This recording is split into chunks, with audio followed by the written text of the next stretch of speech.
يكن شيئا مذكورا إنا خلقنا الإنسان من نطفة أمشاج نبتليه فجعلناه سميعا بصيرا إنا هديناه السبيل إما شاكرا وإما كفورا إنا أعتدنا للكافرين سلاسل وأغلالا وسعيرا إن الأبرار يشربون من كأس كان مزاجها كافورا عينا يشرب بها عباد الله يفجرونها تفجيرا يوفون بالنذر ويخافون يوما كان شره مستطيرا ويطعمون الطعام على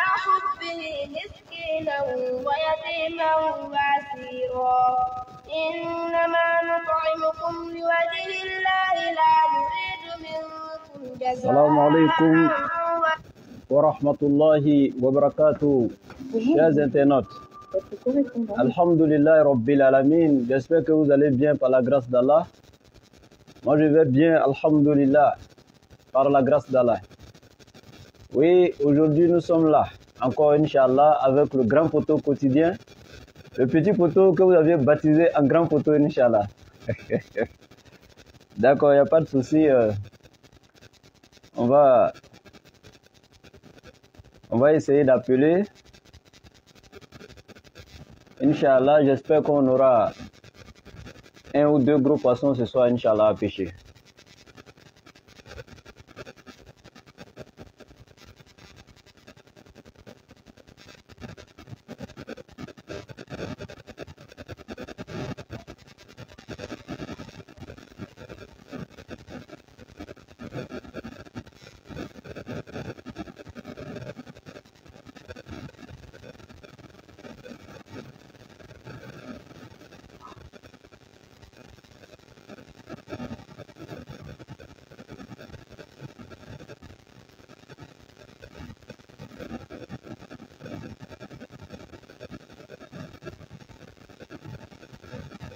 Oui, mettez le cœur, partagez, Inch'Allah. C'est pour la cause d'Allah et tout ça, c'est une forme de dawa, Inch'Allah.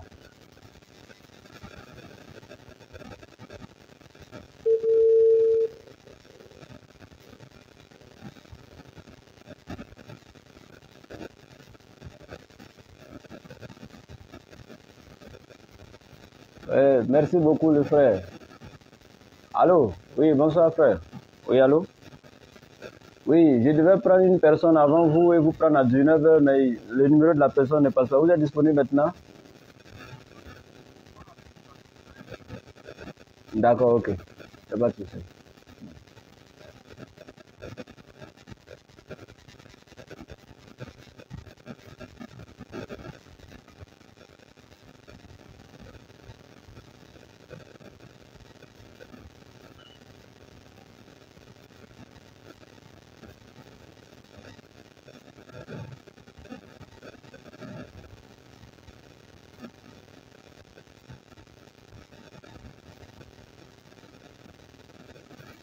Plus 225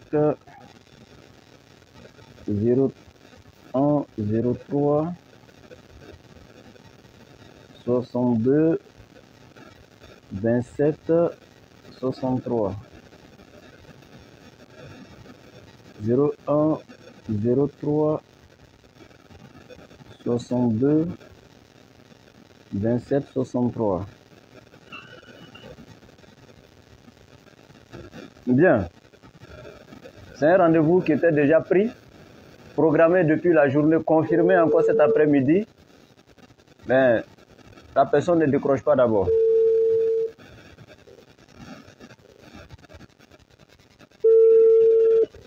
Maguidou Suleiman, oui, depuis le Bénin. Sois salué depuis ta position, Inch'Allah.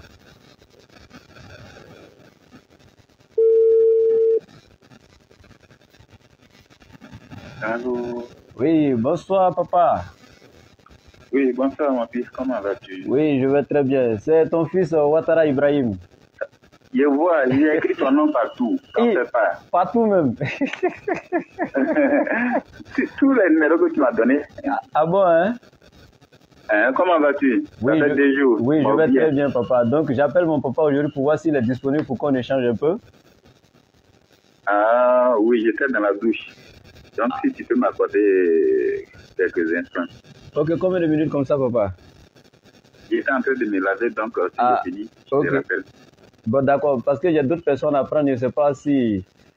Je voulais prendre mon papa rapidement. Si ça mord sur le temps, bon, on verra. Bon, ok, d'accord, il n'y a pas de souci. Je vais te rappeler après. Ok, d'accord. Bien, les internautes, tous les contacts, je dis bien tous les contacts qui sont dans mon téléphone là, sauf si ce sont des nouveaux contacts que je cherche, hein. Les anciens là, tous ceux qui ont suivi les émissions refusent de débattre avec moi. Ils ne veulent pas échanger. Ils disent que c'est trop fort. C'est pas pour me vanter, hein. C'est ce qu'ils disent que je suis en train de vous dire. Si vous voyez que dans ces 2 jours-là, on a des difficultés vraiment, parce que personne ne veut. Je veux reprendre même avec les anciens, mais tous ceux qui sont déjà passés à la barre ont décidé sincèrement de... Voilà, ils disent que c'est trop fort, voilà. Certains avouent qu'ils ne peuvent pas parce qu'ils reconnaissent que vraiment, face à nous, voilà, leur connaissance biblique est très insuffisante. Voilà, donc pour débattre avec nous, voilà, ils n'ont pas caché. Mais quand même, ils restent dans leur religion, comme nous savons que il ne nous incombe que de transmettre le message d'Allah. Ce qui est de la guidance, ça ne dépend pas de nous, ça dépend d'Allah Azza wa Jal. Il guide qu'il veut sur le chemin donc de la rectitude. Donc vraiment, j'ai contacté plus de 10 pasteurs aujourd'hui qui m'ont dit, c'est toi le nouveau sur les réseaux sociaux, Ouattara, tout ça. J'ai dit oui. Ah, on t'a vu quelque part sur YouTube là, j'ai suivi 2 de tes vidéos là. Bon, toi et moi, ça ne peut pas aller. J'ai dit, pasteur, pourquoi? Il dit, non, ça ne peut pas, il a raccroché. Je ne sais pas pourquoi. Et donc, il y en a plein comme ça qui refusent de nous prendre. Peut-être que ceux qui ne nous ont pas encore suivis, eux, peut-être on pourra, il n'y a pas de souci, les avoir. Donc, je retente encore le numéro de celle aujourd'hui qui m'a contacté et qui a insisté pour qu'on puisse échanger avec elle. Voilà, c'est elle-même qui a fixé le programme, qui a demandé 18h30.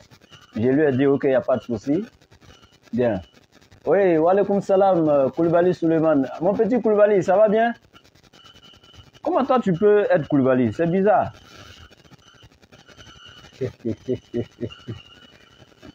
Oui, Kader Konate, wa alaykoum salam wa rahmatullahi wa barakatuh.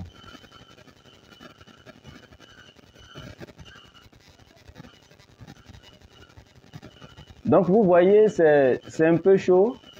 Voilà, les gens refusent. Ben aujourd'hui, on a quand même 2 personnes. Il y a une dame, peut-être que je ne sais pas pourquoi son numéro ne passe pas d'abord. C'est la dame d'hier là. Hein. Elle insistait depuis une semaine avant. Je l'ai mis dans le programme, je lui avais donné hier. Et hier, comme vous le savez, bon, le réseau et les unités nous ont lâchés. Ben, aujourd'hui, c'est elle-même qui m'a recontacté et qui a voulu vraiment que ce qu'on a commencé hier, on puisse terminer aujourd'hui. Malheureusement, je lance son numéro, ça ne passe pas. Alors que ce soir, elle a confirmé encore le rendez-vous. Eh bien, il y a un autre encore qui souhaite vraiment échanger, mais il dit comme ça qu'il est au bureau. Le temps qu'il rentre à la maison, il me fera signe aux environs de 19h. Donc nous sommes là. Inch'Allah, vous serez servis. Ne vous découragez pas. Vous serez servis, Inch'Allah. Mais seulement, il y a une grande majorité que j'appelle, ils refusent de débattre parce que, selon ce que je vous ai dit, voilà, ils disent qu'ils ne peuvent pas débattre avec nous. Je ne dirais pas moi, avec nous. Inch'Allah, vous et moi. Et ils disent qu'ils ne peuvent pas débattre avec nous. Mais je pense que quand on a la vérité absolue qu'on détient, voilà, et quand on est sûr de ce qu'on a appris, on n'hésite pas d'échanger avec autrui. Mais quand on hésite, c'est qu'on doute quelque part. Mais ça ira, Inch'Allah, Jean 8,32, vous connaîtrez la vérité et la vérité vous affranchira, Inch'Allah. Bien. Donc avant que, voilà, nos frères nous rappellent, voilà ce que je vais vous dire. Et comme toujours, j'aime faire ce rappel. Parce qu'Allah nous dit dans le Coran au prophète Muhammad alayhi salatu wassalam, فَذَّكِرْ فَإِنَّ الذِّكْرَ تَنْفَعُ الْمُؤْمِنِينَ. Et dit rappel, car le rappel est utile aux croyants. Et c'est ça. Tout le temps, le rappel et le rappel. C'est intéressant d'être toujours face aux chrétiens, aux non-musulmans, échangeant avec eux. C'est un beau spectacle. Certains viennent regarder le spectacle, ils sont contents, ils rentrent dans les commentaires. Oui, les chrétiens sont comme ci, ils sont comme ça. Mais l'islam ne se résume pas à cela. L'islam, c'est d'abord toi-même connaître ta religion. Est-ce que nous connaissons notre religion? Combien parmi vous savent prendre le Coran et le lire d'eux-mêmes en arabe, dans la langue liturgique, la langue de révélation? Combien parmi vous savent prendre le Coran et le lire d'eux-mêmes? Oui, aujourd'hui, quand tu dis à un musulman, il faut prendre le Coran, tu vas me lire tel verset, tu dis, ah, moi, je ne sais pas lire en arabe, hein, c'est tellement compliqué l'arabe, moi, j'arrive à le lire en français, mais en arabe, là, bon, je n'arrive pas. Subhanallah, subhanallah. Vous et moi, actuellement, nous sommes en train d'échanger dans quelle langue? La langue française. Nous sommes africains. Sommes-nous français? Non. Mais nous sommes allés à l'école. Nous avons appris cette langue-là. Pour Dunia, pour l'avenir de ce monde, nous parlons l'anglais, nous parlons l'espagnol. Il y a des professeurs d'anglais ici. Il y a des professeurs d'espagnol ici. Des professeurs d'allemand. L'allemand est une langue si compliquée, mais il y a des professeurs d'allemand ici. Mais quand tu veux dire de lire le Coran en arabe, il te dit non, c'est trop compliqué là. Mais si l'arabe était une matière à l'école, je vous assure. Donc vous voyez un peu, nous ne devons pas oublier la cause pour laquelle Allah nous a mis sur cette terre. Donc le Coran, c'est le livre du musulman. C'est celui-là qu'Allah nous a envoyé sur la terre. Afin que par ce Coran, nous soyons guidés, tel qu'il dit dans la sourate Al-Baqarah, Ba'da'uzubillahi minash shaitanir rajim, Bismillahir Rahmanir Rahim. Allah nous dit Alif Lam Mim, Zalikal kitabu la rayba fihi hudan lil muttaqin. Et dit Zalikal kitab. Et dit ce livre qui est dans votre main là, ce livre qui est là, ce Coran là, la rayba fihi.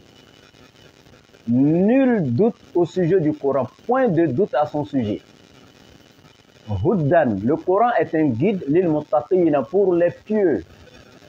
Le Coran n'est pas un guide pour tous les êtres humains, hein, pour tous les musulmans, non. Parmi les musulmans, pour les pieux. Hudan lil muttaqin, le Coran est un guide pour les pieux. Au début de la sourate 31, sourate Luqman, il dit Hudan lil muhsinin, le Coran est un guide pour ceux qui œuvrent dans le bien. Est-ce que vous voyez? Et donc ce Coran, Allah, il l'a fait descendre pour nous. Vous voyez, je vous donne un exemple très simple. Nous, êtres humains, lorsque nous, avec la permission d'Allah, nous arrivons à fabriquer quelque chose, voilà, comme par exemple le téléphone, voilà, tout ça. Vous voyez, dans le carton du téléphone, là, il y a toujours un petit papier qui accompagne le manuel d'utilisation, n'est-ce pas? Et donc, tu es obligé de lire ce manuel d'utilisation pour savoir comment est-ce que le téléphone doit être utilisé afin que le téléphone puisse avoir longue vie dans ta main. Quand tu vas à la pharmacie que tu achètes un médicament, dans le fourreau, il y a quelque chose qu'on appelle la notice. Tu es obligé de lire la notice pour savoir comment tu dois faire la prise des comprimés et ainsi de suite, pour ne pas te créer un autre problème. Donc n'importe quel appareil que tu achètes, il y a toujours un manuel qui accompagne, un manuel d'utilisation, que ce soit une télévision, un congélateur, ainsi de suite. Et donc l'être humain lui-même aussi a son manuel d'utilisation. Donc Allah aussi, il a créé donc l'être humain, sa créature, il a accompagné l'être humain donc avec un manuel. Et donc c'est ce manuel que l'être humain doit lire pour savoir ce qu'il doit faire et ce qu'il ne doit pas faire afin de vivre normalement, donc dans la soumission donc à la volonté de son créateur et avoir une vie donc de paix ici-bas comme dans l'au-delà. Et donc malheureusement nous sommes musulmans, mais nous n'avions pas donc la connaissance de notre livre saint. Et ça c'est grave. L'islam ne se résume pas aux 5 prières quotidiennes. L'islam ne se résume pas au mois de Ramadan. Lorsque nous voyons les jeunes en train de courir, remplir les mosquées, après le mois de Ramadan, c'est fini. Durant même le mois de Ramadan, lorsque tu appelles un au téléphone, même pour quelque chose de louche seulement, tu dis non, nous sommes dans le mois de Ramadan, là, haza haram. Allahu Akbar. Il dit non, ça c'est interdit, nous sommes dans le mois de Ramadan. Et après le mois de Ramadan, c'est que des rattrapages. Dans l'œuvre du péché, là, c'est que des rattrapages que nous voyons. Donc, vous aviez peur du mois de Ramadan et vous n'avez pas peur du créateur de ce mois-là, de celui qui a instauré ce mois-là, qui est Allah Azza wa Jal. Le mois est parti, Allah n'est pas parti. Le mois a disparu, Allah n'a pas disparu. Quand le mois apparaît, la créature apparaît, tu te soumets au mois, tu respectes le mois. Mais quand le mois disparaît, la créature disparaît, tu t'en fous du créateur qui est toujours là, qui ne disparaît pas. Et tu retournes à tes péchés comme si le créateur, c'est lui qui était moins que le mois. Tu as plus peur du mois de Ramadan qu'Allah qui a créé ce mois. Donc c'est intéressant d'échanger avec nos frères comme ça en religion, tout ça. Mais c'est encore plus intéressant de nous concentrer sur notre religion, apprendre notre religion, la connaître. C'est très important. Vous voyez, je n'étais pas sur les réseaux sociaux depuis longtemps, depuis des années. Certains vont se poser des questions, mais où il était ce type-là? Beaucoup de jeunes font les débats, ils sortent, ils échangent avec les chrétiens, tout ça, ils font des rappels. Mais lui, il était où depuis et puis on ne le connaissait pas? N'est-ce pas? Beaucoup se posent la question. J'étais là? Oui, j'ai toujours eu un téléphone. J'ai toujours su comment on souscrit Internet. J'ai toujours su comment on lance un direct. Mais je m'étais dit, non. Ibrahim, tu dois te cultiver. Comme ça, le jour où tu vas décider de te prononcer sur un sujet, tu dois être sûr que tu le maîtrises. Tu ne pourras jamais tout connaître parce que dans le Coran, Allah nous dit « Au-dessus d'une science se trouve une autre. » Tu ne pourras jamais tout connaître, mais au moins, ce qu'Allah t'aura permis de connaître, tu vas maîtriser ça. Et le sujet que tu vas aborder, tu l'auras maîtrisé avant de commencer à donc échanger sur ce sujet-là. Parce que le prophète nous a dit Balirani wala kana aya. Dispense de moi ne serait-ce qu'un seul verset. Ne serait-ce qu'un seul verset dispense de moi. Donc, craignons Allah. Craignons Allah, chers frères et sœurs, en islam. Nous devons savoir que nous avons des comptes à rendre, Yawmul Qiyamah. Et comme ça, dans la sourate 32, sourate Sajida, sourate de la prosternation, voilà ce qu'Allah nous dit ici. Ba'da'uzu billahi minash shaitanir rajim, bismillahir rahmanir rahim. Juste un petit rappel avec le Coran avant donc de lancer les directs. Bien, comme je vous ai dit, c'est intéressant d'aller faire le spectacle avec les chrétiens, mais avant, c'est d'abord très important, nous-mêmes, de nous éduquer spirituellement avec notre propre livre saint, avant d'aller vers les autres. Appeler les gens, c'est intéressant, mais nous-mêmes d'abord. C'est ce qui est plus important. Donc Allah nous dit ici, Ba'da'uzubillahi minash shaitanir rajim, bismillahir rahmanir rahim.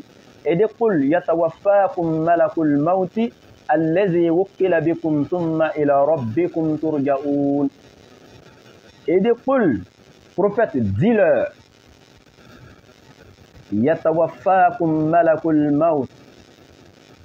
Et dit l'ange de la mort qui est chargé de vous fera mourir. Celui qui est chargé de votre mort là, vous fera mourir. Est-ce que vous voyez le verset coranique? Ça dit c'est une certitude. Allah il dit au prophète alayhi salatu wa salam, Qul, dis, Yatawaffakum malakul mawti allazi wukkila bikum. L'ange de la mort qui est chargé de vous faire mourir, vous fera mourir. Ça dit que c'est un décret. Cela est déjà cacheté par Allah. Kad arful tahqiq. Allahu Akbar.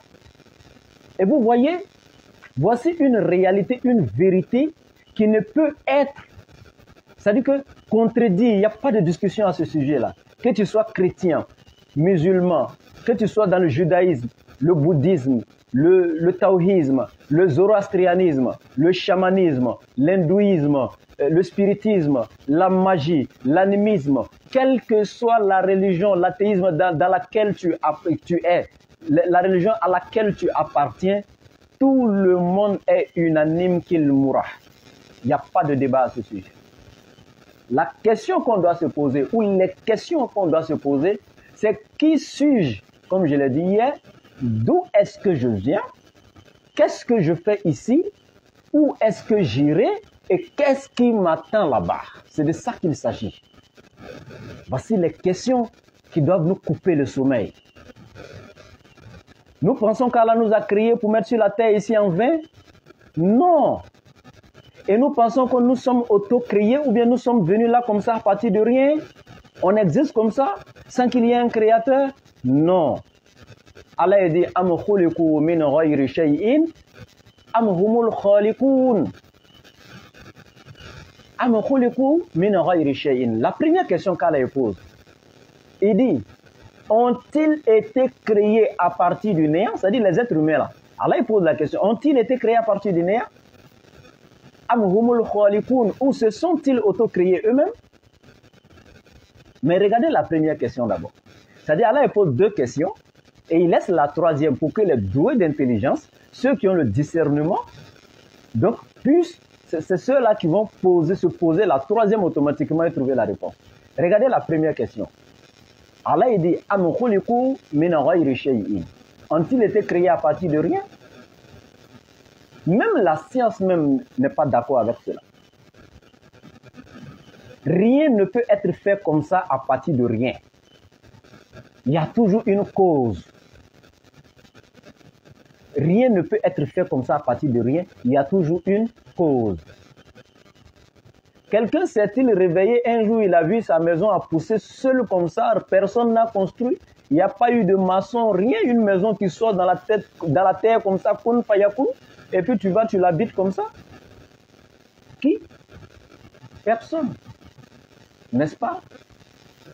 On se lève un matin comme ça et puis voici un nouveau membre dans la famille, il n'a pas de maman, il n'a pas de papa, il n'est pas né. C'est-à-dire qu'on se lève un matin et puis voici un nouveau membre de la famille, on était 4, voilà, on est 5 maintenant.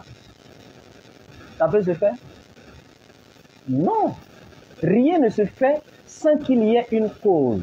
Il n'y a pas de vol sans voleur. Donc il ne peut y avoir de création ou de créature sans créateur. Est-ce que vous voyez un peu? C'est comme tu vois les gens rassemblés dans une cour en train de pleurer. Tu dis, ah, qu'est-ce qui se passe ici? On dit, ah, nous sommes en pleine funérailles. Tu dis, qui est décédé dans la famille? On dit, non, tous les membres de la famille sont là, personne n'est décédé. Comment il peut y avoir de funérailles sans que personne ne décède? C'est impossible. Donc, alors, la première question est répondue. Allah dit, ont-ils été créés à partir du néant? Nous verrons de voir qu'il n'y a pas de vol sans voleur. Donc, il n'y a pas de créature sans créateur. Donc, la première question est répondue. Nous ne sommes pas là comme ça à partir de rien. Et il dit, Amhumul khaliqun, ou se sont-ils auto-créés? Alors, c'est la question la plus facile à répondre même. Se sont-ils auto-créés là? Parce que pour pouvoir se créer, il faut d'abord exister avant de se créer. Mais si nous existons déjà, alors on ne peut plus se créer. Donc, cette question aussi est répondue. Alors, la troisième qu'on doit se poser, c'est-à-dire, ont-ils été créés à partir du néant? Ou se sont-ils auto-créés? Ou ont-ils été créés par un créateur? C'est la troisième question.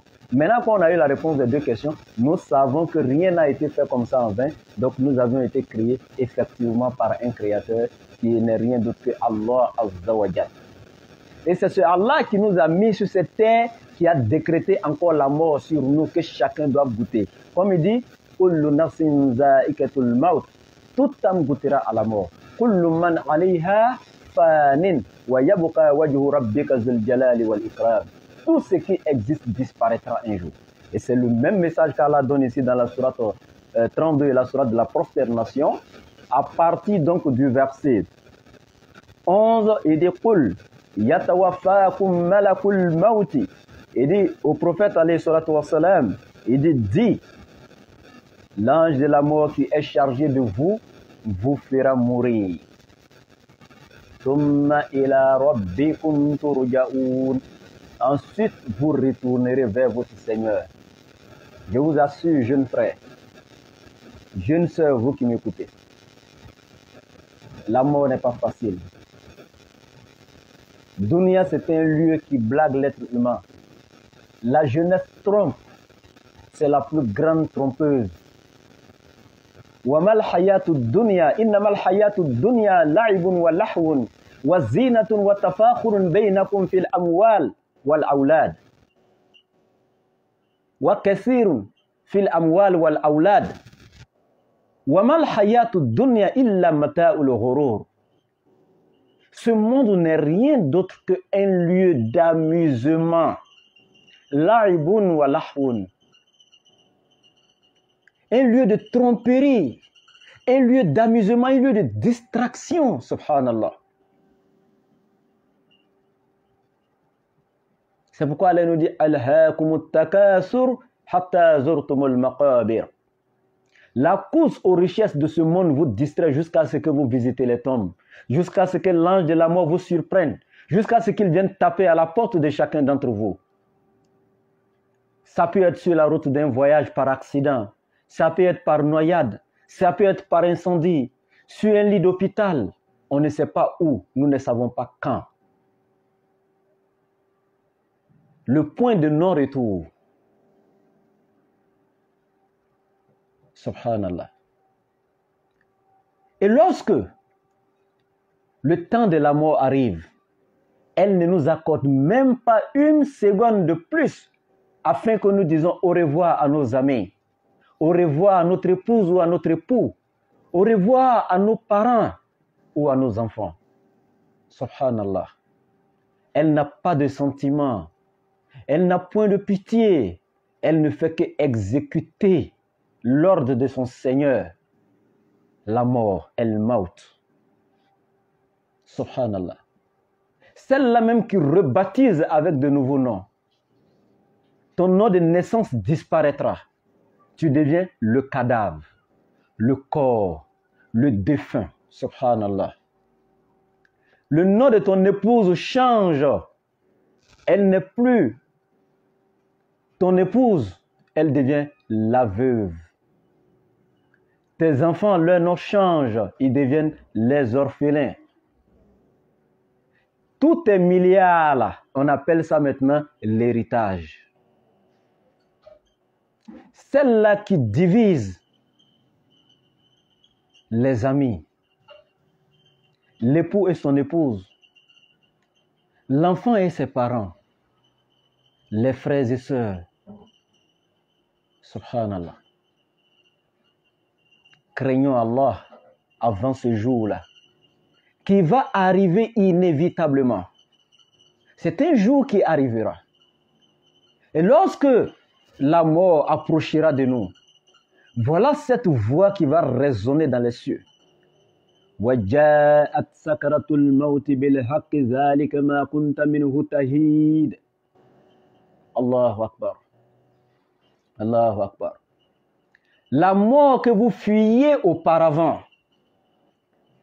celle de laquelle vous aviez peur auparavant, même lorsque vous aviez un peu mal à la tête, vous courez vers la pharmacie, vers l'hôpital, vers le médecin ou vers le tradipraticien. C'est à cause de qui, lorsque vous traversez la voie, vous regardez à gauche et à droite, vous respectez les feux tricolores au carrefour, à cause de cette mort-là. C'est à cause de qui, lorsque vous êtes dans un véhicule, vous prenez la ceinture de sécurité. Voilà cette mort-là qui vient avec la certitude, sa douleur, subhanallah, la douleur de la mort, subhanallah. Et donc, lorsque nous jeunes, surtout la mort des jeunes, lorsqu'un jeune qui a passé tout son temps à chercher Dunya, lorsqu'il est couché là, et que l'ange de la mort descend et finit son travail, je ne rentrerai pas dans toute l'histoire, étape par étape, toutes les étapes de la mort, mais je vais aller brièvement. C'est-à-dire quand l'ange de la mort finit de te refroidir comme ça, pour toujours, toi qui marchais sur la terre en tapant ta poitrine, toi qui devant tes amis tu disais que non, tu es le off, tu es le meilleur, personne ne pouvait contre toi. Te voilà couché aujourd'hui. Tu ne peux même pas soulever un petit doigt. Allahu Akbar. Toi qui foulais la terre avec tes pieds, alors que tu ne peux même pas déplacer une montagne. Subhanallah. Toi la jeune fille, qui a désobéi à Allah sur tous les plans. Toi qui étais appelé dans le quartier la star. Toi derrière qui tous les jeunes, que ce soit ceux qui sont aisés, ceux qui sont pauvres, faisaient la cour. Toi qui pensais que tu étais la reine de la terre, te voilà face à la plus grande des épreuves, El Maut, la mort. Toi qui t'es surnommé ou qui te faisais appeler musulmane, qui ne veut rien d'autre dire que soumission et obéissance à la volonté d'Allah. Si tu connais la définition de ce nom, musulmane, soumission à la volonté d'Allah. Toi qui te faisais appeler en arabe la soumise à la volonté d'Allah. La volonté d'Allah était de te donner des cheveux crépus. Mais tu n'as pas accepté sa volonté, tu t'es trouvé des mèches. La volonté d'Allah à laquelle tu prétends te soumettre était de te donner des cils courts. Tu t'es trouvé des faux cils. Prétendant que tu étais soumise à la volonté d'Allah. Toi qui te faisais appeler soumise à la volonté d'Allah était de faire de toi une Africaine noire. Tu t'es trouvé des produits ghanéens pour te claircir, te rougir la peau. Étais-tu vraiment soumise à la volonté d'Allah? Face à la mort, que diras-tu, ma soeur? Tout ce qui est sur toi est faux. Les cheveux, faux. Les cils, faux. Les ongles, faux. La peau, fausse. Tout est faux sur toi. C'est comme ça que tu vas tomber d'un faux coup. La mort va te surprendre. Avant même la mort, c'est comme ça que tu tombes aussi sur de faux types. Parce que c'est comme ça. Et surtout ces femmes qui se plaignent après. En disant, j'ai été mariée par tel homme, il n'a même pas fait 3 mois de mariage, je vais prendre une seconde épouse, mais que veux-tu qu'il fasse? Lui, dans son projet, il avait aimé une femme claire. Il se disait que c'était le naturel qu'il cherchait qui était là. Et le monsieur, la nuit des noces, il regarde des genoux qui sont noirs, il regarde des aisselles. En bas, là, on ne peut pas regarder. Et c'est là qu'il se rend compte qu'il a raté sa cible. Ce n'était pas ce qu'il voulait. Il se rend compte que ce n'est pas du naturel. Que veux-tu qu'il fasse? Qui a trompé le monsieur? Est-ce le monsieur qui t'a trompé en voulant se remarier? Ou est-ce toi qui as trompé le monsieur en premier? Ma soeur, la mort approche. La mort approche. C'est pourquoi Allah il disait à Sayyidina Moussa alayhi salam, Ya Moussa, la tansal mauta li'anna al-mauta la yansak. N'oublie pas la mort, Moussa alayhi salam, car la mort, elle ne t'a pas oublié. Wattaqullaha. Craignez Allah. Craignons Allah. Inna Allah shadidul iqab. Allah est certes dur en châtiment, mais très miséricordieux. Tout ceci pour vous dire, revenez par la repentance sincère à Allah. Celui-là qui accueille le repentir sincère, celui qui accepte de pardonner à la créature qui regrette ses méfaits. C'est pourquoi Allah nous dit dans le Coran, Sourate 39, verset 53, Ya ibadi allazina asrafu ala anfusihim, la taqnatu min rahmatillah. Inna Allah yaghfir zunuba jami'a. Innahu huwa al-ghafurur rahim. Il dit, ô mes serviteurs, Ya ibadi, ô mes serviteurs, la taqnatu min rahmatillah. Ne désespérez pas la miséricorde d'Allah. Qui sont ces serviteurs-là? Ya ibadi. Allah dit, oh mes serviteurs. Quand vous voyez mes serviteurs au début du verset, vous allez penser que c'est ceux-là qui adorent Allah. Ceux qui font les 5 prières quotidiennes. Ceux qui font le jeûne du mois de Ramadan. La zakat, le pèlerinage. Non. Allah dit, Ya ibadi. Oh mes serviteurs. Et quels serviteurs? Allazi asrafu anfusihim, ceux qui ont commis c'est-à-dire que des excès à leur propre détriment, qui ont commis des grands péchés. Regardez les pécheurs, mais quand même Allah les appelle mes serviteurs. Malgré ce sont des pécheurs, Allah les appelle mes serviteurs. Vous qui avez commis des excès à votre propre détriment. Regardez la miséricorde du Seigneur. Regardez sa bonté envers sa créature. Allah n'aime pas le péché, mais Allah aime le pécheur s'il se repent. Allah dit la taqnatu min rahmatillah. Il dit ne désespérez pas à la miséricorde d'Allah. Inna Allah yaghfir dhunuba jami'a. Allah il pardonne tous les péchés sans exception. Innahu huwa al-ghafurur rahim. Allahu Akbar. C'était juste un petit rappel. Voilà un frère chrétien qui est en train de m'appeler. On va le rappeler pour voir s'il est disponible. On va lancer un direct avec lui. Inch'Allah.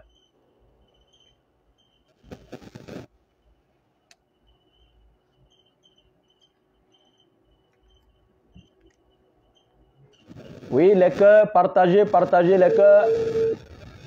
J'espère que je n'ai pas pris la mort là pour vous rendre triste. Hein? D'accord, Inch'Allah, qu'Allah nous aide beaucoup. Allô? Oui, allô mon frère. Oui, allô? Ça va bien? Oui, ça va, c'est bien. Vous êtes disponible maintenant? Ouais, ça va. D'accord, ok, Dieu merci. Moi, j'oublie beaucoup votre nom là. Je suis Oustaz Ouattara Ibrahim. Et vous? C'est Lionel. Ah, Lionel, hein? D'accord, enchanté. Merci beaucoup. Quand bien même que ce n'est pas la première fois, je dis quand même enchanté. D'accord, on pourra continuer notre échange. Ouais. Ok, d'accord. Mais après, dit franchement, la première fois, il n'y a pas fait de recherche, il n'y a pas eu d'application, il n'y a pas eu de temps. Ah bon, hein? Il n'y a pas eu. D'accord, il n'y a pas de souci. Est-ce qu'on peut parler un peu? D'accord, maintenant vous voulez qu'on parle sur quel sujet clé aujourd'hui?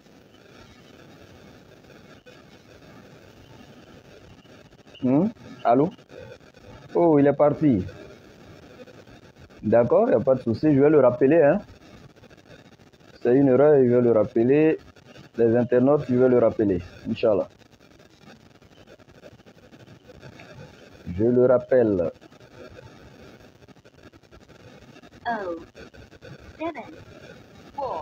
Allô, je vous rappelle, j'ai des unités, je vous rappelle, mon frère. Allô? Ok, oui, je vous rappelle, j'ai les unités, je vous rappelle. D'accord. C'est une erreur, oui.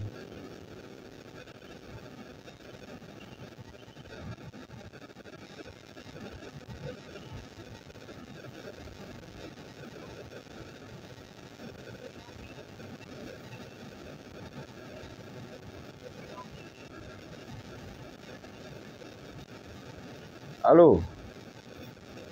Oui, allô? Ok, d'accord, il n'y a pas de souci.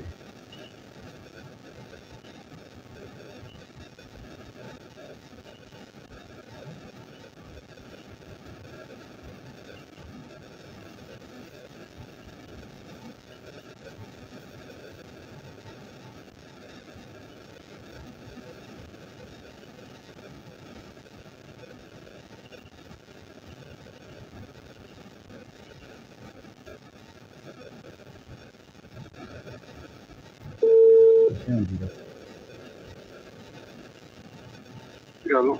Oui, voilà, vous allez bien? D'accord, je demandais c'est quel sujet on va toucher aujourd'hui? Bon, je pense que... Ok. Comme je vous disais, Oui. il n'y a pas préparé de questions. Ok, d'accord, il n'y a pas de souci. Donc, il n'y a pas de souci, on va aller avec les points clés. Je reviens comme ça encore sur la divinité du Christ. Avant de... Oui, si on peut parler de l'islam même directement. Ok, il n'y a pas de souci, si c'est ce qui vous plaît. D'accord, et ce sera encore très intéressant, il n'y a pas de souci. Bien, il faut dire que l'islam est d'abord défini par la soumission et l'obéissance totale à la volonté d'Allah, le seul et unique créateur de toutes choses. Voilà la définition de l'islam, soumission et obéissance totale à Allah. Ça, c'est déjà la définition. Et déjà, il faut savoir que l'islam est la seule et unique religion qui émane du créateur des cieux et de la terre. Il n'y a pas deux religions. Parce que naturellement, ce ne sont pas les créatures qui doivent donner le nom de la religion du divin, de Dieu.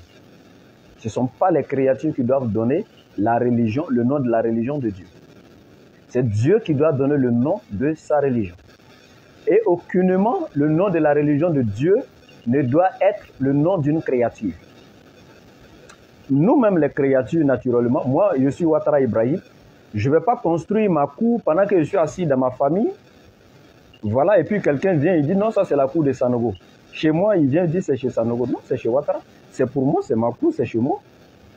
Naturellement, l'Éternel, là, donc, a sa religion. Et donc, le nom d'une créature ne doit pas être utilisé pour nommer la religion donc, de l'Éternel. C'est le nom de l'Éternel qui doit donc être utilisé. Donc, en d'autres termes, c'est l'Éternel même qui doit donner un nom à sa religion, pas une créature. Et donc, lorsque nous regardons l'islam parmi toutes les religions qui existent, regardons comme ça, par exemple, le judaïsme qui vient de Judas, qui était un être humain, l'un des fils de Jacob. Donc, nous voyons ici que le nom d'une créature aucunement ne peut être utilisé pour identifier la religion de Dieu. C'est Dieu qui doit donner un nom à sa religion. Le nom de la religion doit porter un nom de Dieu, mais pas un nom de créature. Donc, le judaïsme déjà qui est donné, duquel est tiré le nom de Jacob, donc qui est tiré, disons, du nom de Jacob, qui est une créature, un descendant donc de Jacob. Disons, je parle de Judas, hein, judaïsme, Judas qui vient de Jacob, un enfant de Jacob. Donc, naturellement, cela n'est pas possible. Donc, nous devons nous poser la question, alors, Moïse, lorsqu'il était sur la terre, alors, qui a donné le nom judaïsme? Est-ce Moïse? Non. Comme j'ai dit, Moïse étant le prophète de Dieu sur la terre, ne va jamais accepter de prendre le nom d'une créature pour mettre sur la religion de Dieu. Parce que si quelqu'un devait le faire, c'est Moïse même qui allait donner son nom, puisqu'il était plus qualifié que Judas. Moïse était prophète. C'est avec lui que l'Éternel parlait face à face. Quand je dis face à face, bouche à bouche. Sinon, il n'a jamais vu l'Éternel. Donc, mais Moïse même n'a pas donné son propre nom. Comment voulez-vous que si Moïse ne donne pas son propre nom, qu'il puisse donner le nom d'une autre créature? Celui-là qui était donc le médiateur entre Dieu et les êtres humains à son temps. Mais lui-même, son nom n'est pas sur la religion. Et donc, quand on regarde le taoïsme comme ça vient de Tao, ça porte le nom d'une créature. Quand on regarde le bouddhisme, ça vient de Bouddha, c'est le nom d'une créature. Quand on regarde le christianisme, ça vient du Christ, c'est une créature, Jésus, il n'est pas Dieu. Donc, la seule religion qui ne porte pas le nom d'une créature, c'est bel et bien l'islam. Et l'islam est tiré du nom salam, qui veut dire paix. Dans les attributs de l'Éternel, islamiquement parlant, le 6e attribut de Dieu, son 6e nom, c'est celui-là qui est Salam, le Dieu de la paix. Parce qu'on commence par Allah, Ar-Rahman, Ar-Rahim, Al-Malik, Qudus, Salam, le Dieu de la paix. Et donc, c'est pourquoi l'islam, c'est la religion de paix. La religion qui enseigne de repousser le mal par ce qui est meilleur. Comme dans la sourate 41, à partir du verset 34, voilà, il dit, La tastawi al-hasanatu wa la sayyi'a. Idfa' billati hiya ahsan. Fa iza allazi baynaka wa baynahu adawatun ka'annahu waliyyun hamim. Il dit, le bien et le mal ne sont point semblables. Le bien et le mal ne sont pas semblables. Repousse donc le mal par ce qui est meilleur, et voilà qu'avec celui que tu avais une animosité, devient tel un ami chaleureux. Nous voyons la beauté de cet enseignement-là dans le Coran. Donc c'est pourquoi cette religion est définie par la paix. Cette religion qui enseigne de repousser le mal par ce qui est meilleur. Cette religion qui demande d'accepter l'autre, quelle que soit son appartenance religieuse. Cette religion qui enseigne même les non-musulmans. Le Coran, sourate 29, verset 46, Allah dit « Wala tujadilu ahlal kitab illa billati hi ahsan » et de discuter avec les chrétiens et les juifs que de la meilleure des façons. L'islam encore qui dit dans la sourate 16, verset 125 à Muhammad, il dit « Id'u ila sabili rabbika bil hikmati wal maw'izati hasana wa jadilhum billati hi ahsan. Inna rabbaka huwa a'lamu biman dalla an sabilihi wa huwa a'lamu bil muhtadin » J'aime quand je lis donc un verset dans le texte, dans la langue liturgique, avant de traduire le verset. Et c'est ce qui est encore plus honnête et c'est ce qui est encore plus bon.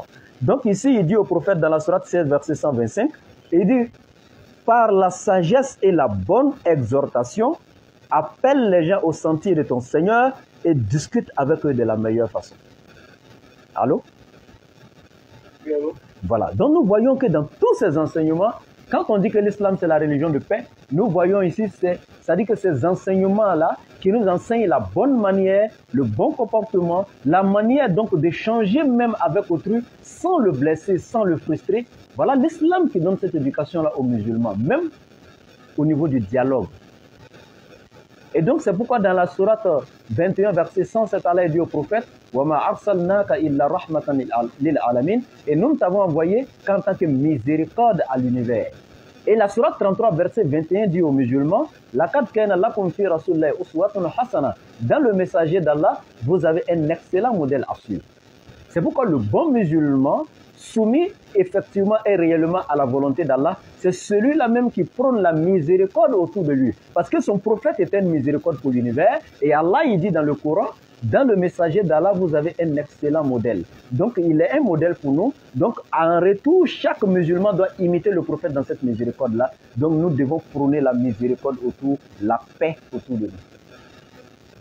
Mais vous serez étonnés parce que vous allez voir certains souvent prendre des versets dans le Coran, identifiant l'islam comme la religion c'est-à-dire qui a été répandue par le sang, la religion qui enseigne le terrorisme, la religion qui parle de, c'est-à-dire que la lapidation, tout ce qui est,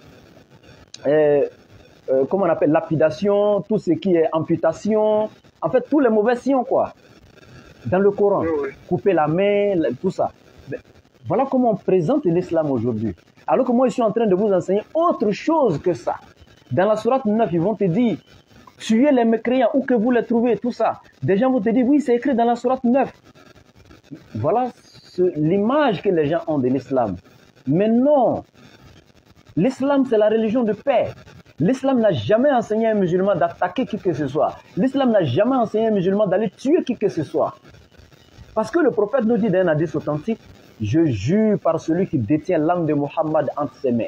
Si un musulman tue un chrétien ou un juif, juste parce que ce chrétien et ce juif n'est pas musulman, il dit le jour du jugement dernier, ce musulman-là ne verra pas le paradis de ses yeux. Et moi, Mohammed, je serai le défenseur du sang innocent qu'il a versé.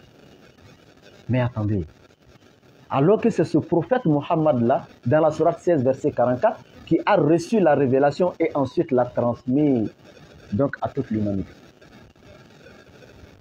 Mais vous serez étonnés. Quand je dis qu'un musulman, Allah n'a jamais dit dans le Coran musulman d'attaquer les mécréants, d'aller les tuer. Vous serez étonnés. Mais je vais prouver et donner les versets. C'est ça l'islam. C'est-à-dire que nous musulmans, nous sommes à l'aise dans notre religion. Le musulman averti, sachant et savant dans sa religion, c'est celui-là qui, avec passion, avec sagesse, avec tranquillité, sérénité, il enseigne son Coran sans ambiguïté. Parce qu'Allah, il a lancé ce défi dans le Coran, sourate 4, verset 42. Il dit, si le Coran émanait d'un autre qu'Allah, vous y trouverez maintes contradictions. C'est pourquoi dans tous les livres révélés, tu verras des contradictions, excepté le Coran. C'est pourquoi le musulman qui connaît le Coran, il est à l'aise de l'enseigner. Pendant que certains te disent que le Coran enseigne la violence, voilà un musulman face à toi aujourd'hui qui te dit que le Coran n'enseigne que la paix et n'a jamais enseigné d'attaquer qui que ce soit. Et je donne maintenant l'enseignement de ces versets-là. Je vous donne l'histoire ici de la sourate 22 à partir du verset 39. La sourate 22, verset 39.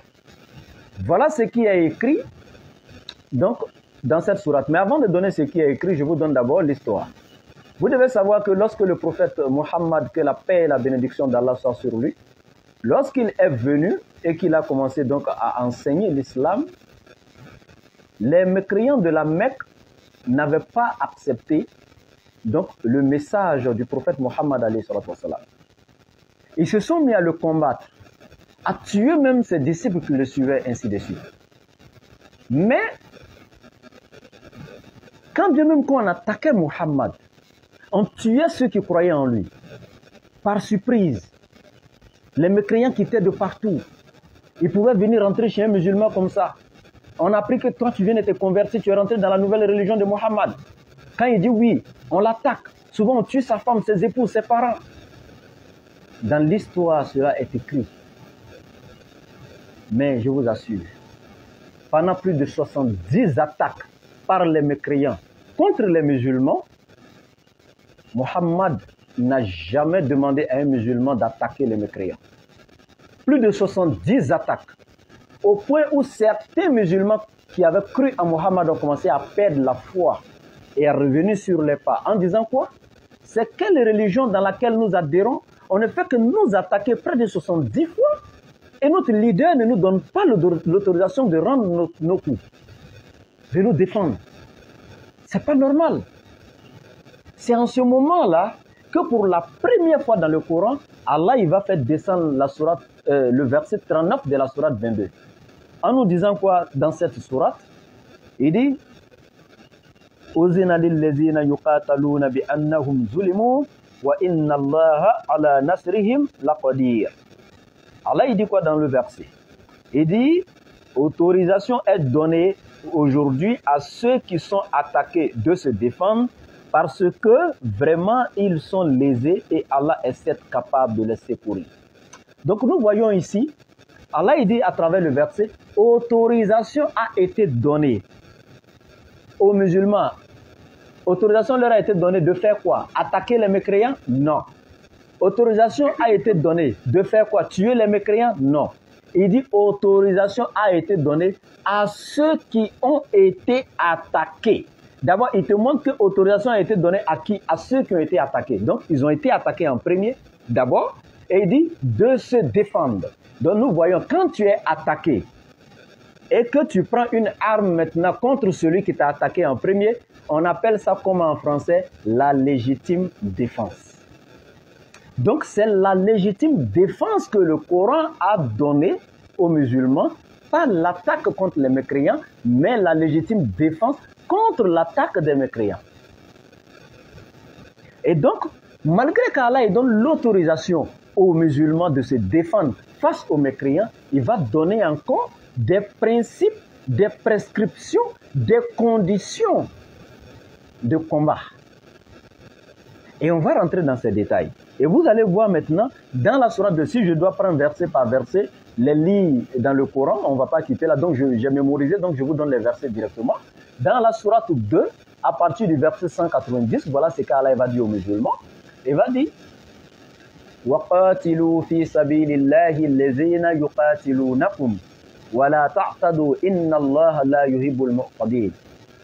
Il dit, combattez dans le sentier d'Allah, en d'autres termes pour la cause d'Allah, ceux qui vous ont combattu. Et ne transgressez pas, car Allah n'aime pas les transgresseurs. Regardez la beauté du verset. Dans la sourate 22, verset 39, il donne l'autorisation de faire la légitime défense à partir du moment où donc le verset est descendu, la légitime défense était permise. Si vous êtes attaqué par les mécréants, défendez-vous. Ça fait un. Mais comment est-ce que vous allez vous défendre? Face à qui? Allah il donne la première condition dans la sourate 2, verset 190. Il dit, combattez pour la cause d'Allah que ceux qui vous ont combattu. Donc, ça dit que la première condition, vous ne devez combattre que ceux qui vous ont combattu. Donc, ce qui veut dire, le mécréant qui ne t'a pas combattu, là, tu n'as pas droit à le combattre. C'est pourquoi dans l'histoire que tu vas étudier, le prophète Mohammed était tellement doux. Il était la miséricorde incarnée. Allahu Akbar. Parce que c'est celui-là même qui, par sa douceur envers les non-musulmans, a gagné leur cœur et par sa bouche, c'est-à-dire par ses paroles, il leur a transmis l'enseignement. Il n'a même pas utilisé sa bouche pour gagner leur cœur. Hein. C'est par son comportement, sa douceur. Voilà un juif qui était un voisin du prophète, qu'il avait méprisé, qu'il n'aimait pas le prophète, qui le combattait sur tous les plans.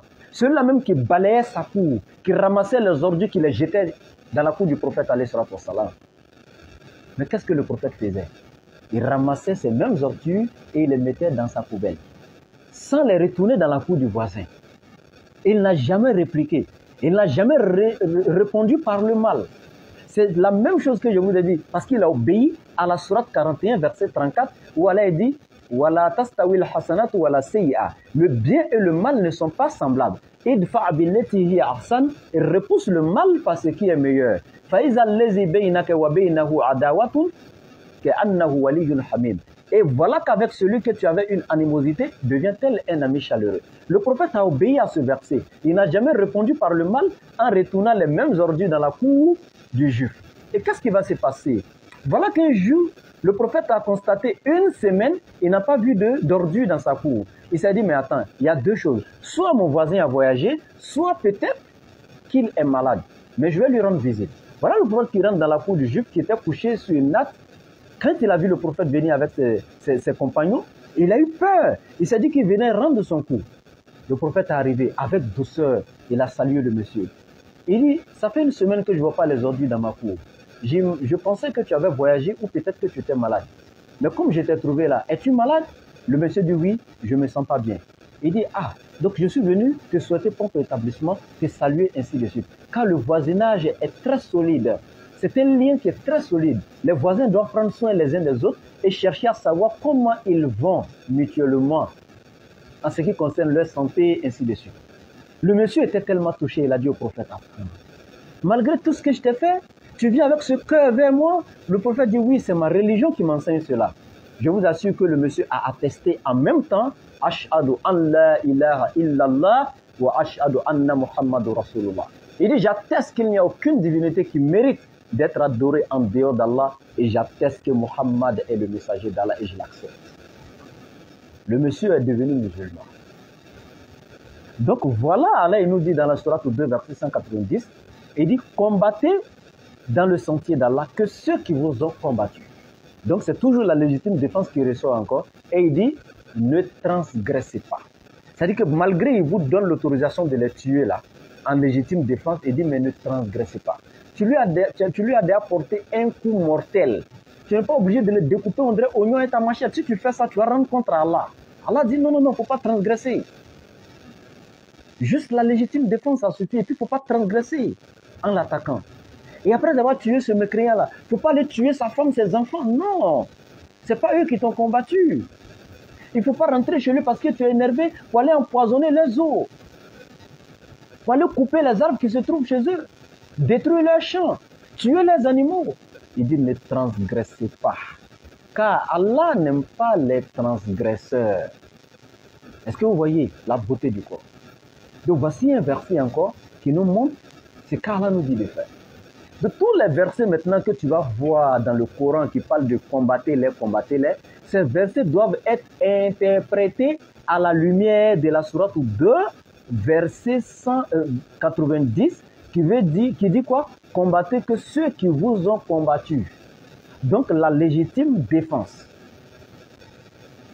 Maintenant, je continue encore avec cet islam-là qui est, comme j'ai dit, la meilleure des religions et la seule et unique qui émane donc d'Allah, l'éternel créateur des cieux et de la terre, et celle dans laquelle le salut de tout un chacun est garanti.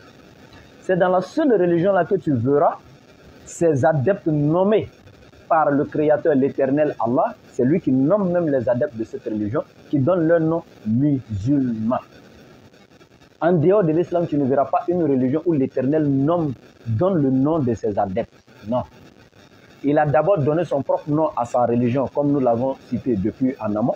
Et c'est lui qui donne encore le nom des adeptes de cette religion et il garantit leur salut. Et on va lire ces versets-là rapidement. On va lire ces versets-là qui garantissent donc le salut des musulmans. La sourate 43, donc à partir du verset 68. Allah il dit quoi? Ya ibadi. Il dit, oh mes serviteurs, la khawfun alaykumul yawm. Il dit, vous ne devez avoir aucune crainte aujourd'hui. Wala antum tahzanoun. Donc, et vous ne serez point affligés. Et qui sont ces serviteurs-là? Il va les nommer maintenant. Mais il dit, allazina. Qui sont ces serviteurs-là? Amanu bi ayatina. Ceux qui croient en nos signes. Qui sont-ils? Il dit, waqanu muslimina. Et sont musulmans. Voilà, il le nomme, il dit ceux qui sont musulmans. Et il va garantir leur salut en disant, Edkhulul jannata antum wa azwajukum tuhbarun. Entrez au paradis, vous et vos épouses, vous y serez fêtés.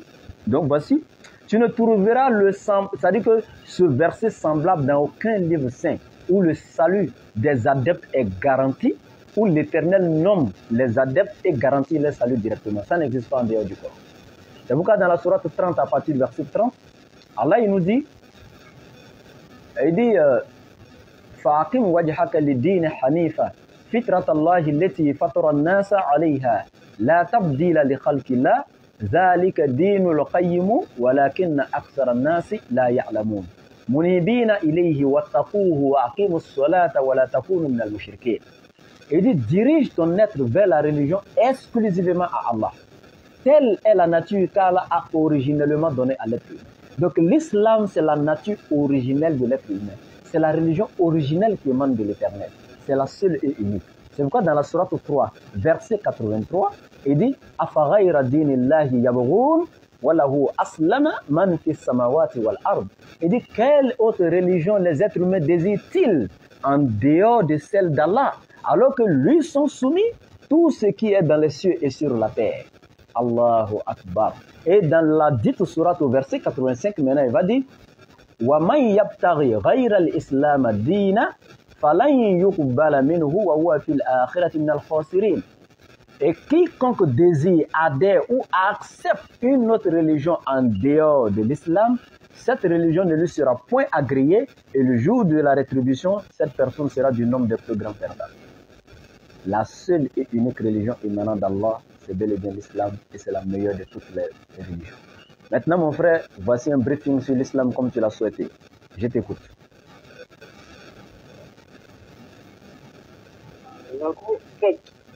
Oui. Merci.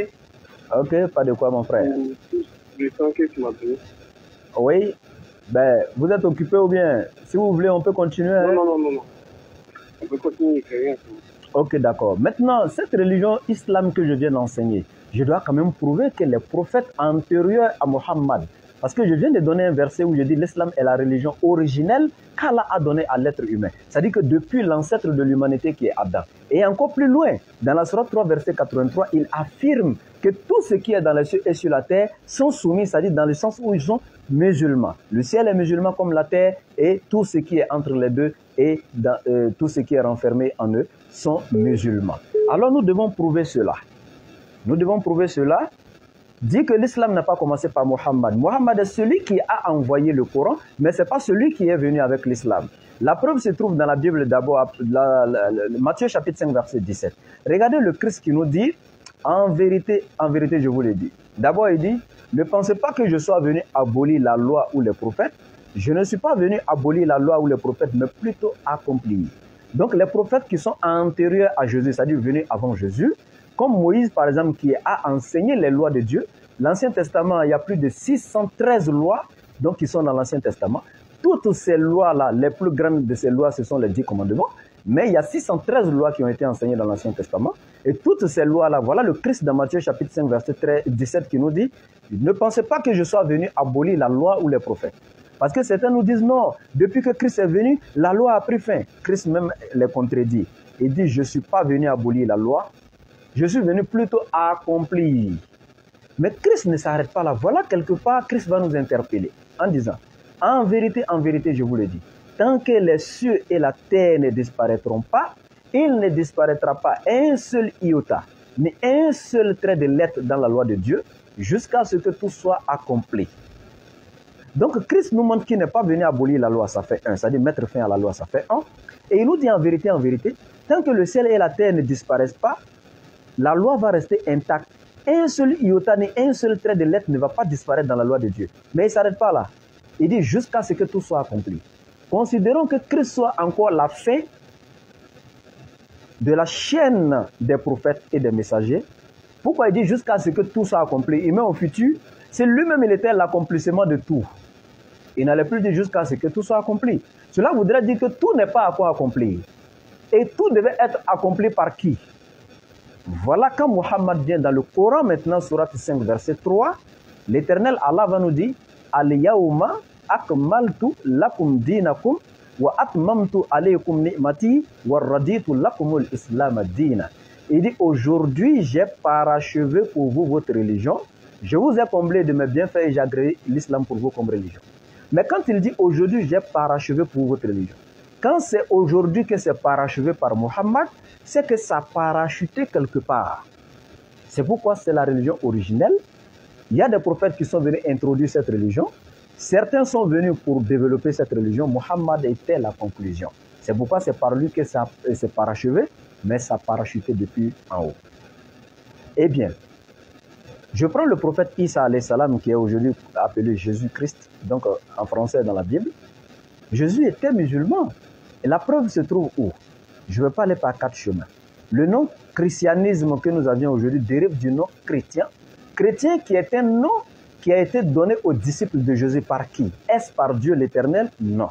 Et je vous ai dit, le livre dans lequel l'Éternel lui-même donne le nom de sa religion, c'est le Coran. C'est pourquoi, bibliquement parlant, le nom du christianisme n'est pas donné par Dieu, ni par Jésus, qui est le prophète le prophète donc dans la Bible. Je coupe et je vous rappelle, mon frère. Je ne vais même pas faire une minute, je coupe et je vous rappelle avec le MTN. Ça peut aller? D'accord, d'accord. Ok. Ok. Bien.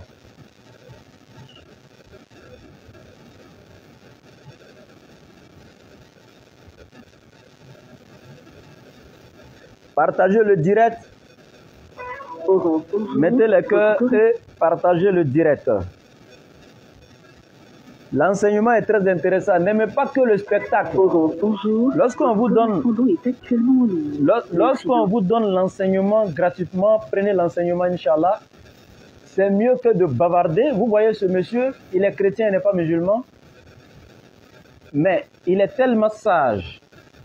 Il a tellement envie de comprendre. Il est assoiffé de connaître la vérité. Et Jean chapitre 8, verset 32, Jésus nous dit quoi? Vous connaîtrez la vérité et la vérité vous affranchira. Vous voyez, il écoute attentivement et ne bavarde pas. C'est ça. Donc, écoutez attentivement, mettez les cœurs, partagez le direct. Je le rappelle et on continue l'enseignement. Orange, bonjour. Votre correspondant est actuellement... J'imagine lorsque j'ai coupé, merci de patienter. il a peut-être appelé quelqu'un rapidement, mais je vais le reprendre dans quelques secondes. Partagez le direct et mettez le cœur. Tout ce que nous faisons, nous ne devons rien faire dans la religion qui soit de façon ostentatoire. Se faire voir, se faire connaître, tout ça, aimer le spectacle, tout ça. Moi, c'est pas ce qui est. Quand vous suivez mes directs, vous voyez, j'aime échanger, j'aime la patience, c'est-à-dire, j'aime pas trop bavarder, discuter. Non. J'aime quand c'est calme. Je respecte celui face à qui je suis. Parce qu'Allah me dit dans le Coran, et ne discuter avec les gens du livre que de la meilleure façon. Donc j'aime aller avec eux de la meilleure façon, avec sagesse, comme Allah encore il dit dans la sourate 16, verset 125, par la sagesse et la bonne exhortation, appelle les gens au sentier de ton Seigneur et discute avec eux de la meilleure façon. Donc il est toujours en ligne, il va revenir dans quelques secondes, voilà. Mettez les cœurs, partagez le direct.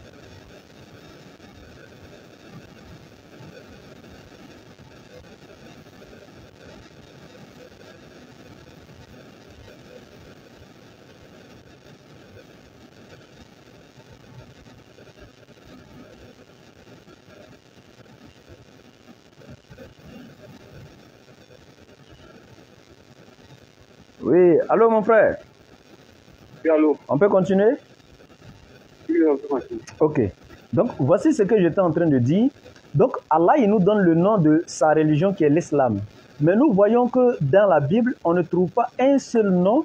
Pour ne pas dire, on ne trouve pas le nom chrétien dans un verset où l'Éternel donne ce nom. Non, ça n'existe pas.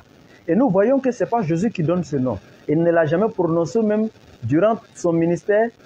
Et dans tous les passages de la Bible, il n'y a pas un seul passage où Jésus a prononcé le nom chrétien. Encore intéressant. Maintenant, voilà quelque chose encore. Bien. Le nom chrétien a été donné par qui? Si ça n'a pas été donné ni par Dieu dans la Bible, ni par Jésus, alors le nom chrétien a été donné par qui? Lorsque nous regardons dans la Bible, dans Actes des Apôtres, chapitre 11, à partir du verset 26, voilà ce qui est écrit. C'est à Antioche que pour la première fois, les disciples furent appelés chrétiens. Et la note explicative de la Bible par tous les commentateurs chrétiens, théologiens chrétiens, nous disent que ce nom chrétien a été donné comme un sobriquet lancé aux disciples. C'est-à-dire quand on parle de sobriquet, une moquerie, une injure, en quelque sorte, un sabotage. Donc c'était un sobriquet lancé aux disciples. Bien. Voilà comment le nom chrétien est venu. On dit c'est à Antioche. Et par qui? Par des mécréants, par des idolâtres. Ils adoraient qui? La déesse Astarté. Ce sont les adorateurs de la déesse Astarté. Il y avait une femme et une déesse. une femme qui était divinisée, donc à Antioche là-bas, qui avait des adorateurs qui adoraient cette femme. Donc ce sont ces païens-là, les adorateurs de la déesse Astarté, c'est eux qui ont vu les disciples du Christ, de Jésus, et qui les ont appelés pour la première fois chrétiens, dans Actes des Apôtres, chapitre 11, verset 26, et ce fut à l'an 47 après Jésus-Christ. L'an 47 après Jésus-Christ. Jésus est né, et on a commencé à compter les années à la naissance de Jésus, l'an 1, l'an 2.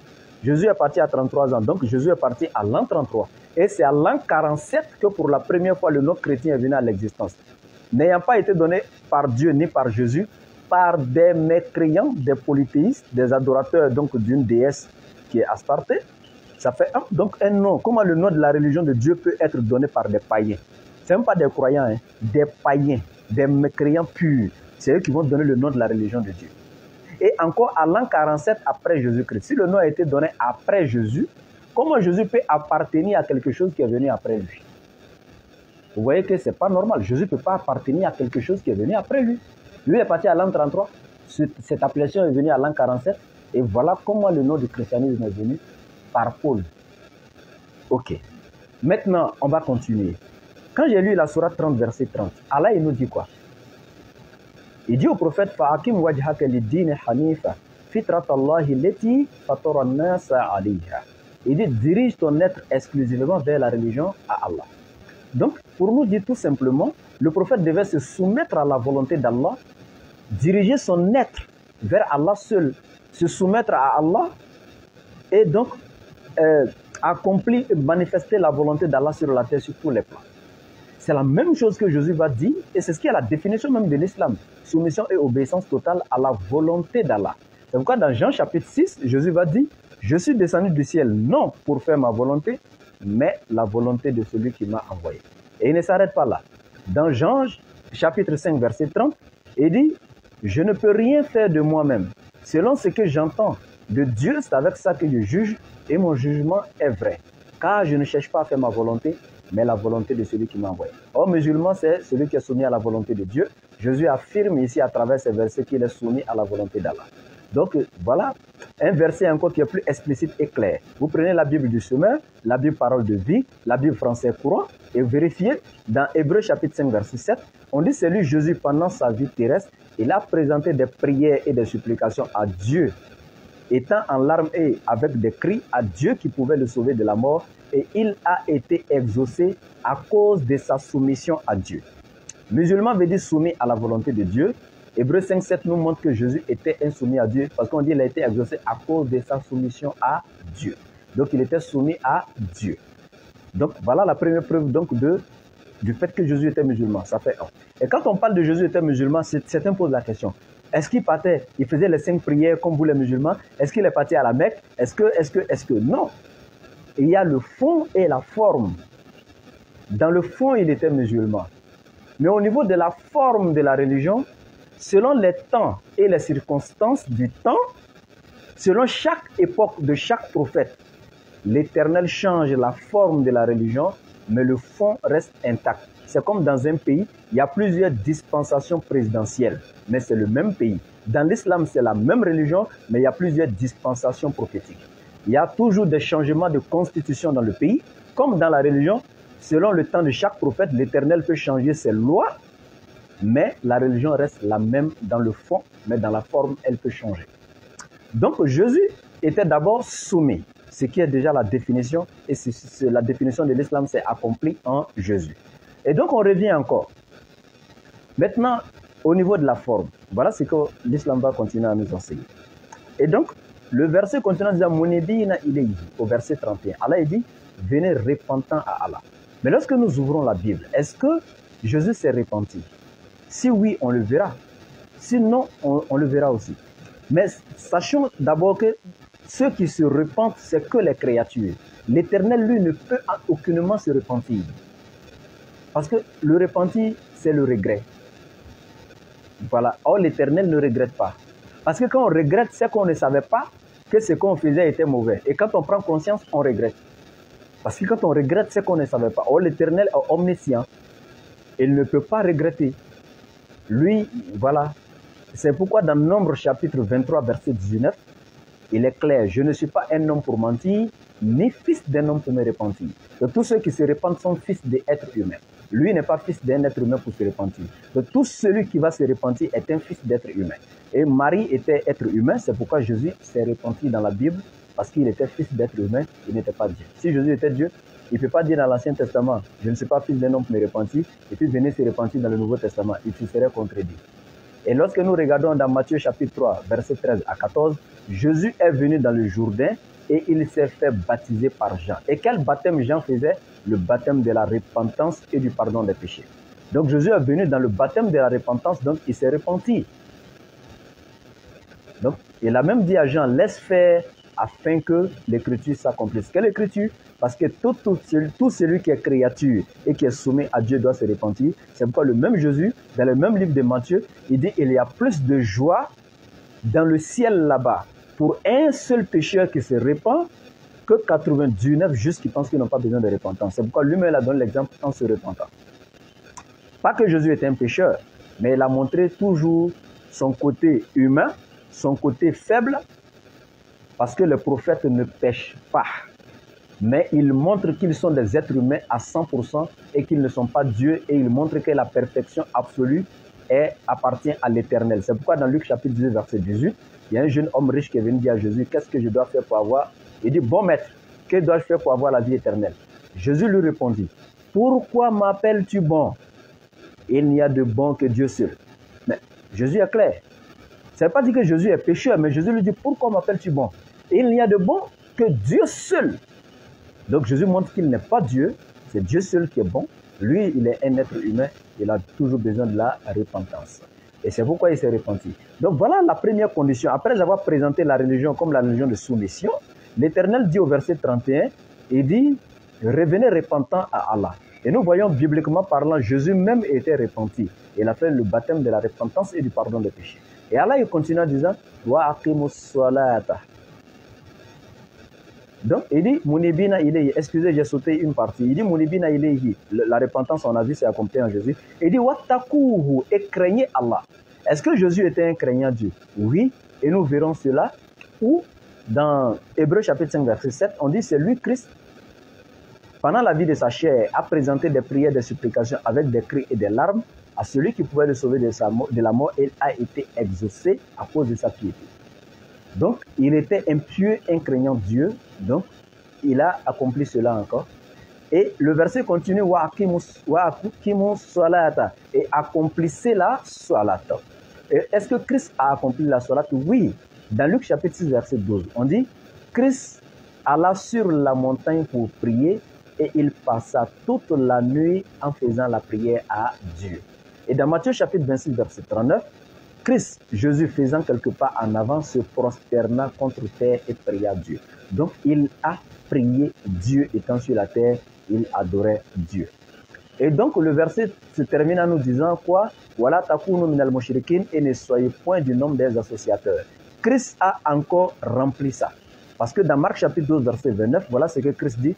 Ça, c'est la clé même de l'islam. Ça, c'est le tawhid.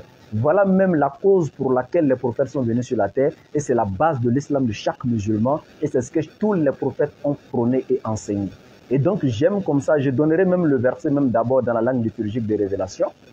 Donc Moïse l'a donné dans Deutéronome chapitre 6 verset 4. Jésus a repris la même chose dans Marc chapitre 12 verset 29 en disant en hébreu Shema Israël, Adonai Elohim, Adonai Ehad. Écoute Israël, le Seigneur notre Dieu est l'unique Seigneur. Et donc, l'Éternel Allah, il nous dit quoi dans le Coran?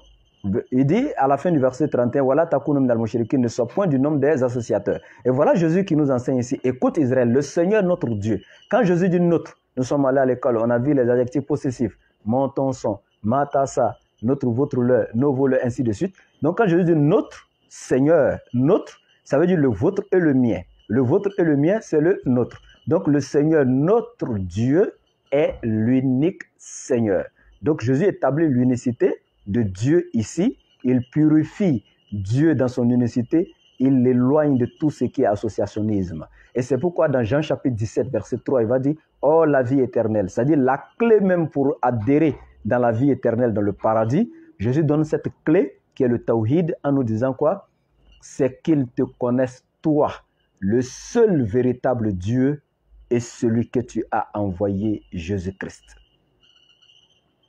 Donc voici plein de versets. On peut citer des tonnes de versets qui prouvent que Jésus était insoumis à Dieu, tel que l'islam est défini, tel que les musulmans le sont.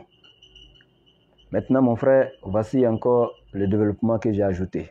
Maintenant, j'aimerais vous poser une question à moi, vu que vous n'avez pas de questions pour moi. Je ne dis pas aujourd'hui ni demain, c'est juste une question. Et nulle contrainte en religion, ce n'est pas pour vous contraindre. Nous sommes là à échanger. Nous, il nous incombe que de transmettre le message. Ce qui est de la guidance, cela n'incombe qu'à Allah. J'aimerais vous demander, qu'est-ce qui vous empêche de devenir musulman? Ou qu'est-ce que vous reprochez à l'islam? Rien ne m'empêche de reprocher à l'islam ou à toute autre religion. Mais comme on le dit, il ne faudrait pas... Moi, je fais mes trucs pas par état, mais j'observe beaucoup. Ah bon? Et tous les enseignements que vous avez donnés, Oui. je suis d'accord avec. Oui. En fait, il y a tellement de... Quand tu écoutes un chrétien, il te donne sa version. Mhm. Les musulmans te donnent aussi sa version. Mhm. Donc, si je m'intéresse beaucoup à l'islam, je ne sais pas, comme vous l'avez dit, c'est quelqu'un qui vous a donné mon numéro, tout ça. J'aime écouter ce que le musulman a dit. J'aime écouter ce que le chrétien a dit. Selon ça, tu fais les comparaisons. Pour ne pas choisir une religion parce que, bon, c'est une religion de ma famille, ou parce que je connais telle personne, je dis m'a parlé de cette religion. Avant vous, je vous avais dit qu'il y avait beaucoup d'amis musulmans. Oh oui. Comme on a dit, comme est-ce qu'on dit, il y en a les vieux pères, tout ça. Souvent, il vient ma soeur, il leur demande, il me parle un peu de l'islam. C'est pas une affaire de jeter, c'est une affaire de jeter qui me tire. Il m'assoit, il me parle de l'islam. Je vois les bons côtés, je vois le côté aussi, le côté christianisme, c'est le bon côté. S'il y a quelque chose avec laquelle on ne doit pas jouer, il y a quelque chose. Donc, je pense que si je choisis une religion, je me mets à fond. Je ne vais pas choisir une religion parce qu'on m'a montré simplement que le bon. Je vais être sûr. Ok. Donc, je prends tout mon temps. Vous avez raison. Vous Vous avez raison. Parce que dans Matthieu chapitre 7, verset 7, Jésus même a dit, cherchez, vous trouverez. Frappez-le, on vous ouvrira. Et il a dit dans Jean chapitre 8, verset 32, vous connaîtrez la vérité et la vérité vous affranchira. C'est bien ce que tu fais, le fait de chercher à savoir d'abord la vérité, être convaincu, et il n'y a pas de souci. Mais en même temps, je vous encourage de vraiment faire l'effort d'avoir vraiment, de vite comprendre, de faire cette recherche rapidement parce que le salut est personnel, la tombe est individuelle et à n'importe quel moment, la mort peut frapper à la porte. Et donc, voilà, nous ne devons pas rester dans le doute. Moi, je pense que quand je donne l'enseignement, je donne avec les versets coraniques à l'appui, avec les versets bibliques à l'appui. Donc, à vous de voir, je vous dis, nulle contrainte en religion, c'est ce que le Coran nous enseigne. On ne contraint personne, on ne fait que donc, donner le message. Et l'islam, c'est celui qui aime, qui choisit, qui adhère sans contrainte. C'est ce que Allah accepte. Voilà, donc je vous encourage. Et moi, personnellement, sans contrainte, j'aimerais que vous soyez musulmans. Même si ce n'est pas aujourd'hui, que ce soit dans l'avenir. En tout cas, j'aimerais que vous soyez musulmans. Pourquoi? Parce que moi, j'ai fait des recherches avant vous. J'ai étudié la Bible avant vous. J'ai étudié le Coran avant vous. J'ai étudié plein d'autres religions, que ce soit le taoïsme, le chamanisme, le zoroastrianisme, le bouddhisme, l'animisme, l'athéisme, le shinto, toutes ces grandes religions, le judaïsme. J'ai étudié toutes ces choses-là. Comme vous, j'ai fait des recherches, des comparaisons, toutes ces choses avant de retenir l'islam. Donc, je vous parle en tant que quelqu'un qui a cherché, cherché et cherché. Donc,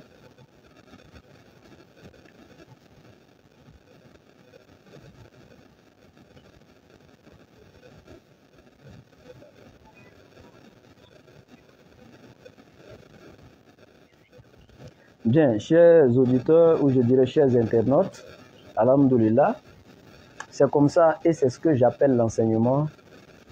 Voici c'est comme ça que ça doit marcher. Voilà, le monsieur, il est venu. Voilà, il écoute, il veut savoir.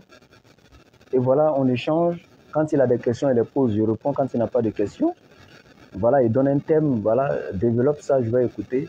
Il est à la recherche de la vérité et c'est comme ça. Voilà, donc c'est ce qui est plus intéressant. Allô? Allô, mon frère? Oui, donc, oui, je serai plus long comme on a échangé longtemps. Voilà, c'est pour vous dire vraiment, j'aimerais que vous deveniez musulman parce que moi, avant vous, j'ai fait toutes ces recherches et si je conclus que c'est l'islam qui est la meilleure des religions, la recherche que vous faites aujourd'hui, j'ai déjà traversé ça. Et donc, quand quelqu'un qui est devant vous a déjà fait ce que vous êtes en train de faire maintenant et qu'il vous parle, je pense que vous devriez accepter parce que on ne se connaît pas, donc c'est pas pour un intérêt matériel quelconque que je le dis, mais je le dis parce que sans vous voir, je vous ai aimé comme ça en Dieu. Sans vous voir, je sais que l'islam enseigne que le meilleur des croyants est celui qui désire pour son frère ce qu'il désire pour lui-même. Et donc, je vous aime en Dieu. Je vous dis que avec les comparaisons que j'ai faites devant vous, ces études, les versets que j'ai sortis ici et là, je convertis les gens, j'ai converti des pasteurs, mon frère. Et ça, ce sont des preuves que c'est l'islam qui est la lumière. Donc, j'aimerais que vous deveniez musulman. Même si ce n'est pas aujourd'hui, ce n'est pas une contrainte, c'est juste pour montrer ma volonté, ce que je veux. D'accord. Ok. Merci. Comme je vous ai dit, ok. je vais avant d'être exactement ici à Benjamin. Ok. Je suis venu à Benjamin en 2015. Ok. Je voulais même aller avant qu'il était à Djamé, on était à Djamé d'abord. Je voulais même aller m'inscrire dans une école coranique. Moi, il y a quelque chose qui me plaît beaucoup. Je dis même si ici il reste chrétien, ce qui est bon chez l'autre, il faut copier. Oui. Il ne faudrait pas dire non plus comme c'est pas tout. Je respecte la religion. Quand je parle, franchement, il respecte. Là. Musulman, c'est que soit ce qu'on fait avec, même si on a à l'école, on a des voix, qu'est-ce qu'on a, ils respectent la religion. Ils sont, que le professeur lui donne 0, que le professeur dit. Allah vraiment. En fait, ça, c'est des trucs que j'ai remarqué depuis longtemps. Effectivement. C'est des trucs que j'ai remarqué. Tu arrives chez un musulman, tu ne vas pas voir son Coran, c'est pas possible. Allah c'est ça. Tu ne vas pas voir son Coran. Il prend son Coran, il emballe bien, et puis tu ne vas pas voir son Coran, il tourne bien au chemin de son. Il met ça toujours dans sa police. En fait, même si je ne dis pas, même si je deviens musulman, que je ne deviens pas musulman, c'est le bon côté là. Oui. Je ne vais pas. Je vais copier. Ok. Moi, ça, comment, ça, c'est sûr. D'accord, il n'y a pas de souci. Le respect de la religion. Ok. D'accord. Maintenant, prochainement, j'aimerais qu'on échange sur le salut entre les deux religions. On va faire une étude comparée sur le salut en islam et le salut dans le christianisme. Prochainement. Voilà, j'aimerais qu'on échange sur le salut parce que c'est la clé de tout ce qu'on fait. Tout ce qu'on veut, c'est le salut, n'est-ce pas? Voilà, donc j'aimerais qu'on échange sur le moyen du salut en islam et le moyen du salut dans le christianisme, Inch'Allah. En tout cas, continue les recherches, je t'encourage, c'est très intéressant. J'ai été ravi, une fois de plus encore, d'échanger avec vous. D'accord. Si vous moi, c'est toi aussi, je vais me permettre aussi d'échanger avec d'autres hommes du côté du christianisme. Ok, il n'y a pas de souci. Voilà. S'il y a des soucis, il veulent. Voilà. Et puis, il y a quelque chose qu'il voulait dire aussi qu'il n'y a pas oublié. Oui, ok, je vous écoute. Comme d'autrui. Oui. Et quand tu t'apportes d'un musulman, il maîtrise son Coran, il maîtrise encore la Bible. Souvent, il va jusqu'à la Torah. Oui. Elle dit, il y a une recherche. Oui. Il y a une recherche qui a été faite. Pour confirmer ce que vous dites, ce n'est pas pour me vanter. Hein. Et j'aime dire comme ça, non, même dans mes directs. Oui, je sais. En fait, j'aimerais ajouter un grain de sel dans ce que vous dites. Pour vous dire que nous, musulmans, nous ne jouons pas avec la religion. Parce que quand nous voulons nous prononcer sur quelque chose, on aime aller depuis la racine avant de remonter jusqu'aux feuilles. Parce que moi, comme ça, quand je prends la Bible, l'Ancien Testament, en hébreu, par la grâce de Dieu, ça va. Tu ne peux pas me prendre un verset. J'ai bloqué un pasteur avant-hier, juste avec Ésaïe 61. Je lui demande de me lire ça en hébreu dans le texte original. Il ne peut pas. C'est français là qui est là. Or, on sait que dans la littérature, on sait que toute traduction est trahison de l'original. Il peut y avoir des contradictions, des confusions ou des incompréhensions dans la traduction, mais c'est le texte original qui nous remet sur le chemin. Mais toi, tu n'as pas la connaissance du texte original et tu veux utiliser la traduction, c'est-à-dire la photocopie en dehors de l'original pour faire ta vie et puis rester dans le vrai. Mais je prends les versets bibliques en hébreu, je te donne ça sans problème. Quand bien que Jésus parlait l'araméen, nous avions vu aujourd'hui le Nouveau Testament, dans la première langue que ça a été traduit, c'est le grec. Donc je me suis mis à apprendre le grec. Je ne suis pas à l'aise dedans, mais je peux te donner en tout cas tous les détails de chaque verset du Nouveau Testament. Tu ne peux pas prendre un verset où il est en grec et puis vouloir faire quelque chose de louche dedans devant moi. Je vais te sortir le verset dans le texte original et te donner l'explication réelle. Et donc, dans le Coran aussi, c'est comme ça que j'ai étudié l'arabe et donc mon Coran ainsi de suite. Donc c'est pour vous dire effectivement, c'est ça le musulman. Le vrai musulman est celui-là qui est comme ça. Et ce n'est pas ces livres encore seulement. Les livres même des bouddhistes, j'ai encore ça ici, je suis en train d'apprendre un peu. J'ai ces livres-là chez moi ici. Et d'autres religions encore, en dehors de la Bible et du Coran, l'Ancien Testament et autres, les livres du taoïsme, le chamanisme, le shinto, ce sont des documents que je les bosse. Mais comme nous n'avions pas de gens ici, donc en Afrique de l'Ouest qui sont dans ces religions, c'est pourquoi généralement on ne fait pas de débat dessus. Donc pour vous dire vraiment, le musulman c'est celui qui... Parce que Jésus a dit dans Matthieu chapitre 13, hein, il dit la vraie religion là, la voie est restreinte et c'est pas facile. Mais pour le monde là, tout ce qui n'est pas de Dieu là, la voie est étroite, facile comme ça à traverser tout, voilà. Mais quand tu regardes les deux religions, le musulman prie 5 fois par jour. Mais quand tu vois le chrétien aller au culte, là, c'est 1 fois par semaine, dimanche. Et ça ne dépasse même pas 3 heures de temps le culte. Alors que le musulman, il faut calculer les heures. 5 fois par jour, il faut calculer combien de temps il adore l'Éternel. Dans la semaine, ça fait combien? La somme des prières. Et 1 fois par semaine au culte seulement le dimanche. Et ce n'est même pas tous les chrétiens qui respectent encore ça. Alors que la créature doit être liée à son créateur. Le cœur bat à chaque minute, à chaque seconde. On ne doit pas oublier celui qui est au-dessus de nous. À chaque moment, la créature doit être dans l'adoration, de gré ou de force. C'est ça la beauté de l'islam en fait. Le vrai musulman, c'est celui qui est en contact avec son créateur 5 fois par jour. Je vous pose la question, est-ce que quelqu'un qui a une piscine dans sa cour, dans laquelle il doit descendre se laver 5 fois par jour, il va rester encore une impureté sur son corps dans la journée? Non. Mais le musulman qui prie 5 fois par jour, vous pensez que spirituellement parlant, son âme serait encore sale devant Dieu? Alors que 5 fois par jour, il se répand devant Dieu, se prosterne, il pleure, il prie, il adore son Seigneur.